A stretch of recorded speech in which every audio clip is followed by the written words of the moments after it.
ৰাজপথত এগৰাকী বৃদ্ধ ঠেলা টানি ৰাজপথৰ পৰা জাবৰ উঠাইছে ৭৮ বছৰীয়া এগৰাকী বৃদ্ধই। এইগৰাকী বৃদ্ধ কোনো সাফাই কৰ্মচাৰী নহয় অথবা তেওঁ বাধ্যত পৰি এই কাম কৰা নাই। এই কাম বৃদ্ধগৰাকীৰ বাবে নিয়মীয়া। নিস্বাৰ্থভাৱে সমাজখন চাফ চিকুণ কৰি ৰখা এই বৃদ্ধগৰাকী হৈছে এগৰাকী প্ৰাক্তন IPS বিষয়া।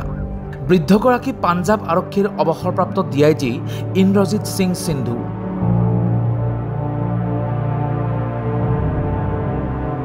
প্ৰাক্তন DIG গৰাকীৰ সৰলতা আৰু সমাজৰ প্ৰতি থকা দায়বদ্ধতাই সামাজিক মাধ্যমত ব্যাপক চৰ্চা লাভ কৰিছে। নিতৌ পুৱা ৬টা বজাত উঠি চণ্ডীগড়ৰ ৪৯ নং ছেক্টৰত তেওঁ সাফাই অভিযান আৰম্ভ কৰে। मैं कोई शिक्षा नहीं देना चाहता, मैं तो सिर्फ मुझे अच्छा लगता है साफ जगह, तो साफ करने की कोशिश करता हूँ। जो पर्टिकुलर ये पार्किंग है मार्केट की, तो सफाई हो तो अच्छा रहेगा। अगर गंद पड़ा है या ऐसे ही है तो फिर बुरा लगेगा।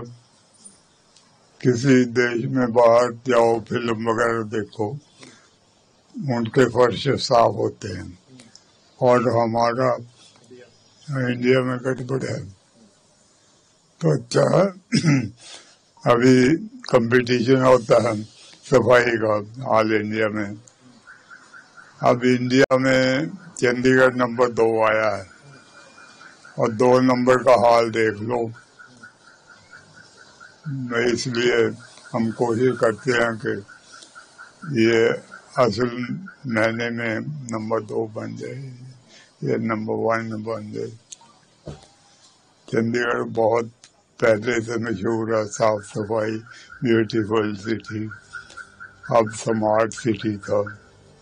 इसको प्रताप सिंह कह रहा हूँ या नेहरू या रंधावा, महेंद्र सिंह रंधावा ने ब्यूटीफुल बनाया और संभाला। পদপথত থকা জাবৰ জোথৰ এফালৰ পৰা তুলি লৈ লগত লৈ অহা ঠেলাখনত।